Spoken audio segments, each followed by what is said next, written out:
Assalamualaikum warahmatullahi wabarakatuh. Bagaimana kabarnya anak-anakku kelas 6 yang soleh dan soleha? Semoga kalian dalam keadaan sehat walafiat. Amin ya robbal alamin. Jumpa lagi dalam pembelajaran jarak jauh belajar dari rumah yang bekerja sama Dinas Pendidikan Kota Cirebon dengan KKG Gugus 4 Kecamatan Kejaksan Kota Cirebon. Nah, hari ini Ibu akan memperkenalkan diri. Nama Ibu Rosila dari SDN Pahlawan, sekarang mengajar di kelas 6. Nah, hari ini juga Ibu akan menyampaikan materi yaitu tema 1, subtema 2, pembelajaran yang keempat mengenai hewan sahabatku. Ya, siapa yang di rumah punya hewan? Tentunya semuanya pasti punya, apalagi punya hewan peliharaannya anak-anak. Ya, kita lanjut lagi ya anak-anak. Nah, sekarang karena masih dalam pembelajaran jarak jauh dan juga masih masa pandemi COVID-19, Ibu akan selalu mengingatkan kalian yaitu tentang protokol kesehatan. Siapa yang tahu apa saja itu protokol kesehatan? Simak video berikut ini ya anak-anak, pahami tentang protokol kesehatan supaya kalian terhindar dari wabah ini. Apakah teman-teman sudah tahu tentang virus corona? Virus corona adalah salah satu virus yang menyerang sistem pernapasan. Ada beberapa jenis virus corona, di antaranya SARS coronavirus, MERS coronavirus, dan SARS coronavirus 2. SARS coronavirus mengakibatkan penyakit SARS atau Severe Acute Respiratory Syndrome yang muncul pada tahun 2002 lalu. MERS coronavirus mengakibatkan penyakit MERS atau Middle East Respiratory Syndrome yang muncul pada tahun 2012 lalu. Sedangkan SARS coronavirus 2 mengakibatkan penyakit COVID-19 atau Coronavirus Disease 2019 yang muncul pada akhir tahun 2019 lalu. Virus corona ini bisa berbahaya untuk tubuh kita. Saat virus corona masuk ke tubuh, dia membuat kita sakit dan lemas.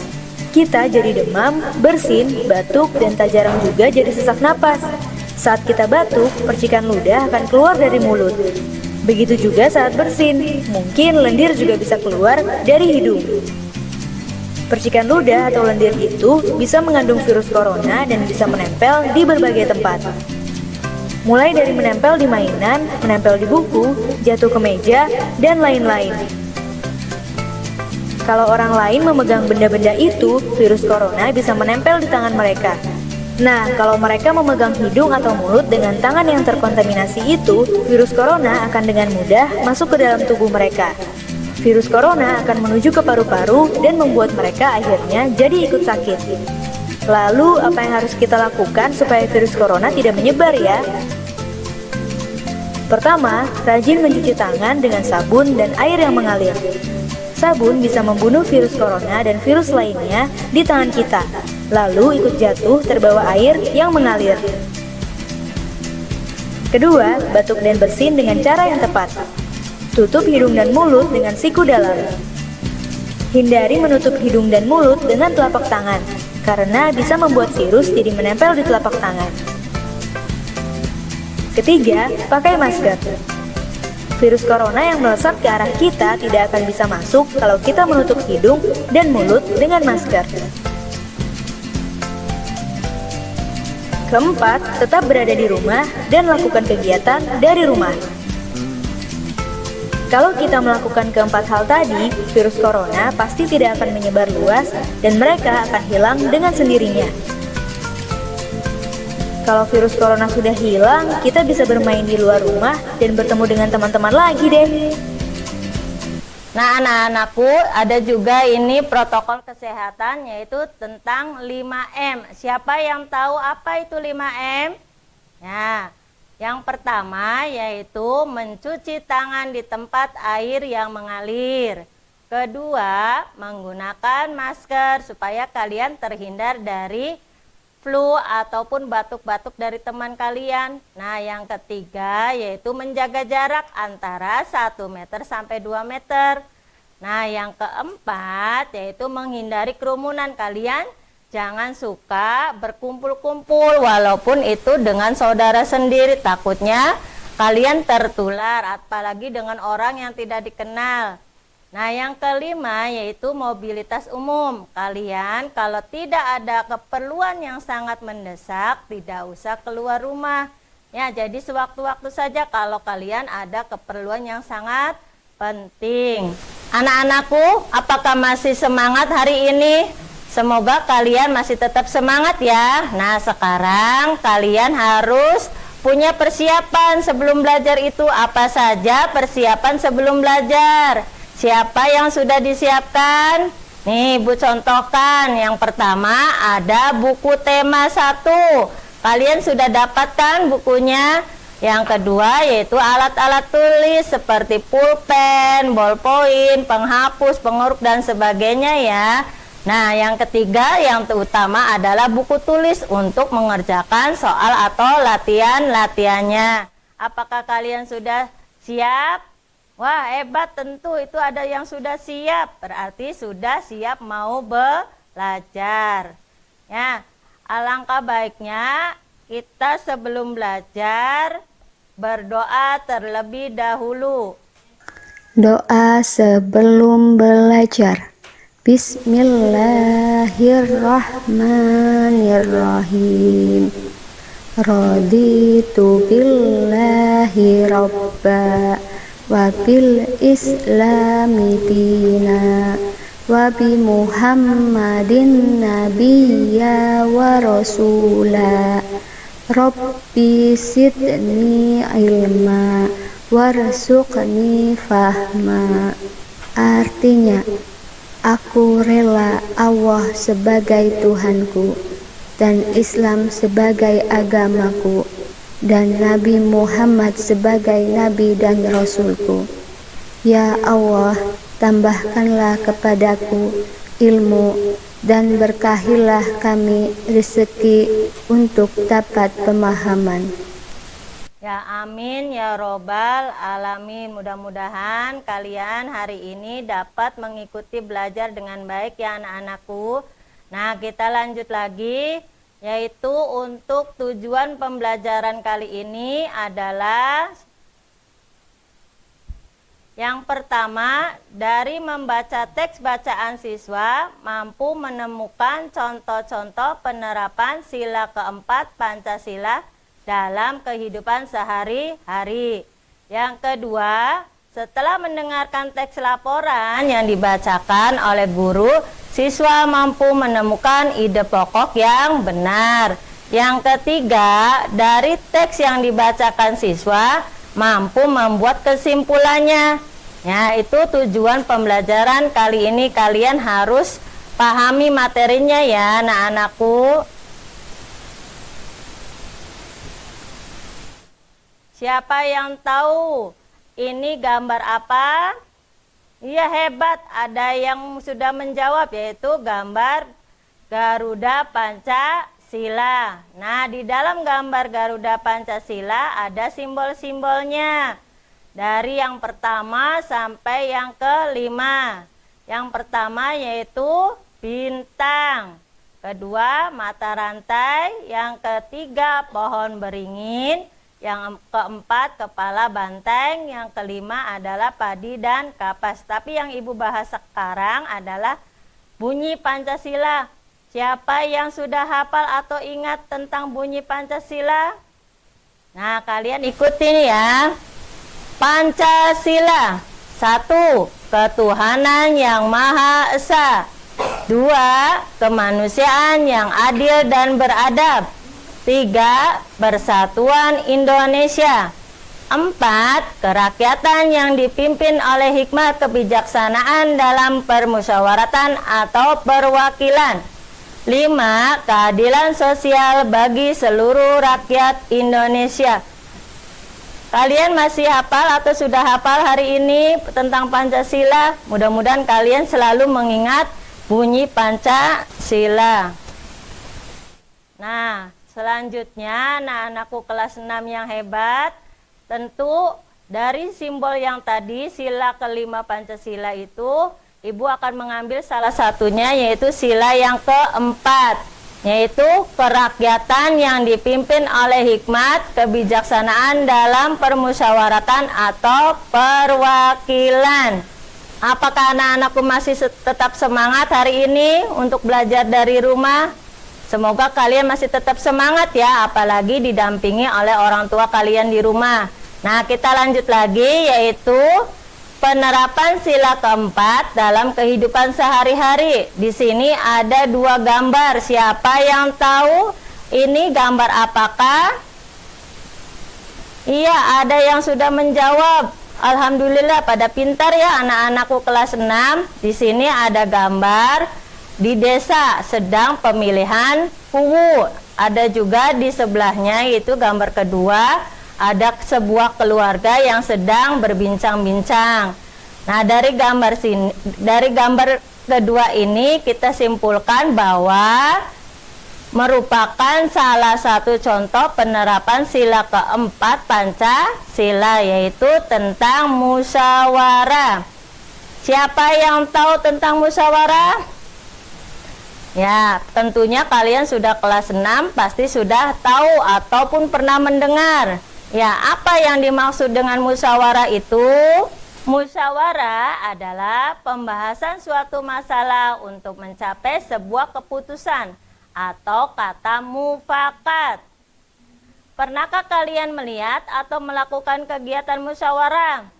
Coba yang pernah acungkan tangan ya. Wah, iya, itu ada yang sudah bisa.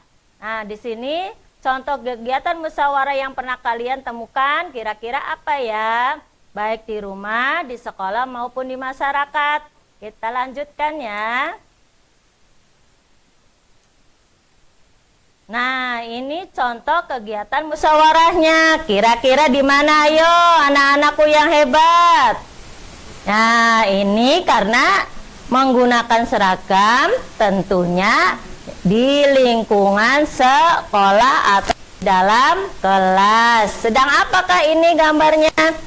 Yaitu merupakan contoh kegiatan musyawarah di sekolah sedang pemilihan ketua kelasnya. Siapa yang menjadi ketua kelasnya nanti itu yang terbanyak dari suara teman-temannya.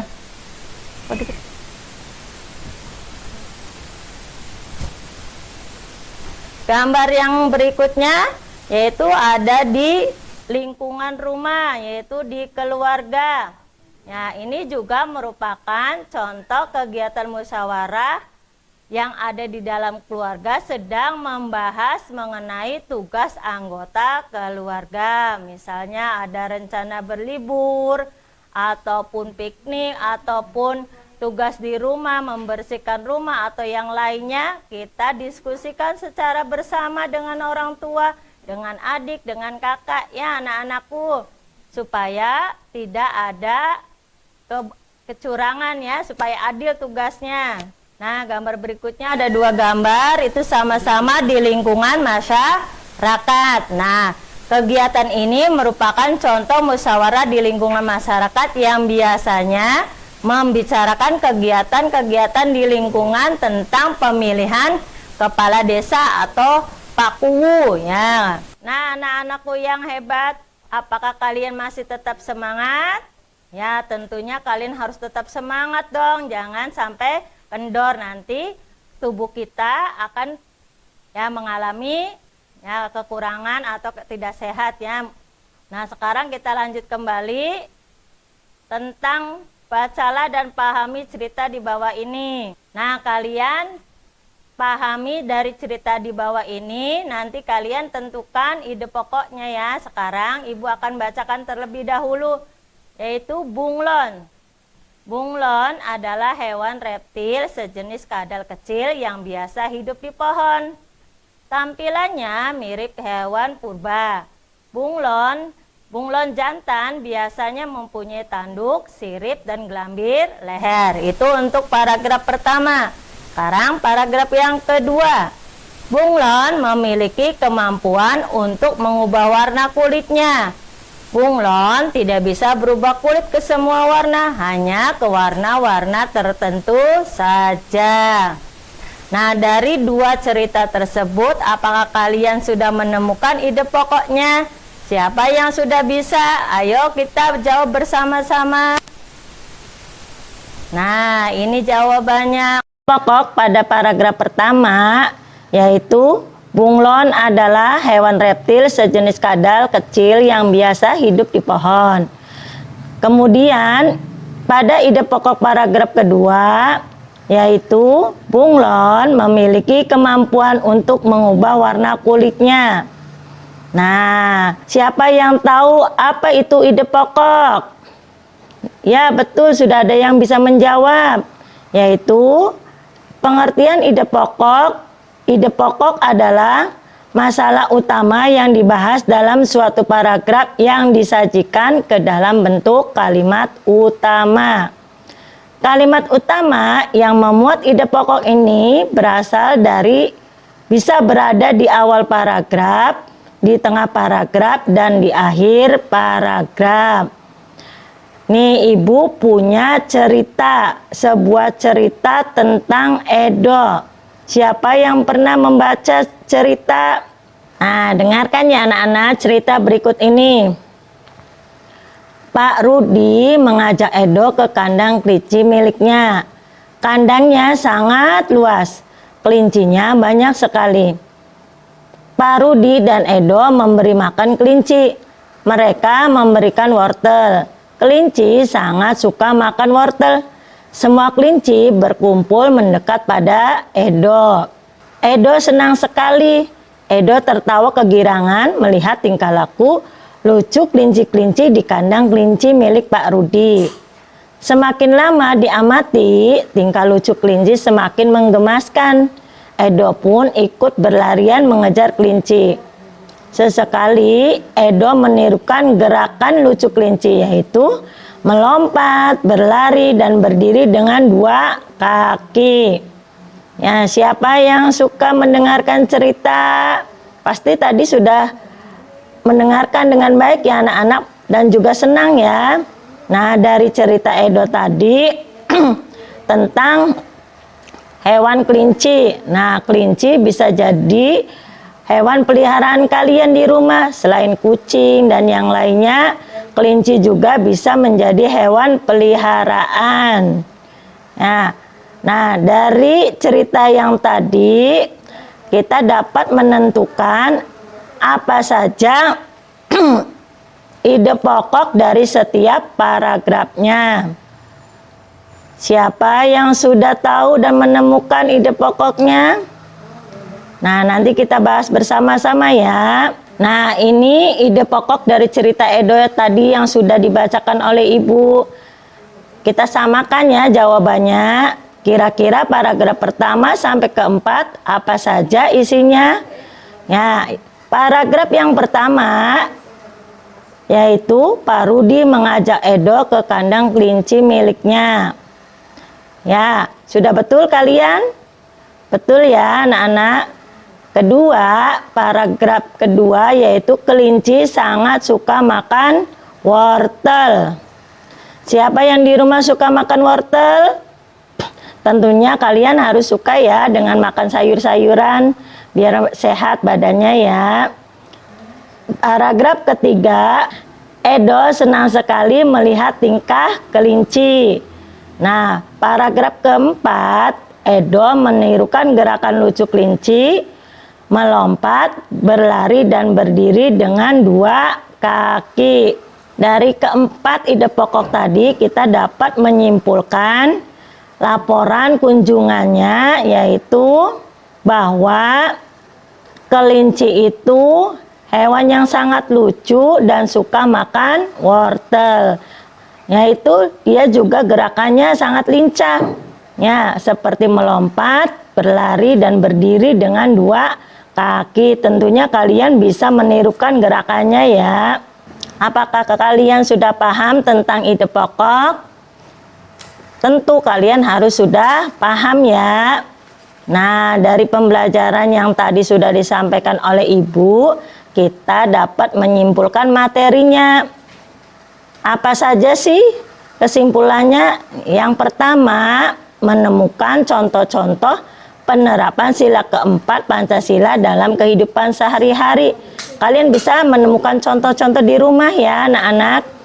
Bisa diterapkan juga dalam kehidupan sehari-hari. Nah, yang kedua, kalian dapat menemukan ide pokok yang benar, baik dari cerita ataupun dongeng yang kalian baca. Nah, yang ketiga, dari teks yang dibacakan, siswa mampu membuat kesimpulan. Nah, dari tadi yang sudah dibacakan ceritanya, kalian bisa membuat kesimpulannya. Alhamdulillah, untuk pembelajaran kali ini sudah selesai ya anak-anak. Semoga kalian walaupun belajar dari rumah, kalian tetap semangat dan sehat selalu dan bermanfaat ilmunya untuk kalian. Dan juga dapat diterapkan di dalam kehidupan kalian sehari-hari ya nak ya. Dan juga jangan lupa selalu berdoa, memohon kepada Allah Subhanahu wa Ta'ala supaya tetap sehat dan orang tua kalian juga tetap sehat supaya bisa belajar dengan rajin. Demikian pembelajaran kali ini. Assalamualaikum.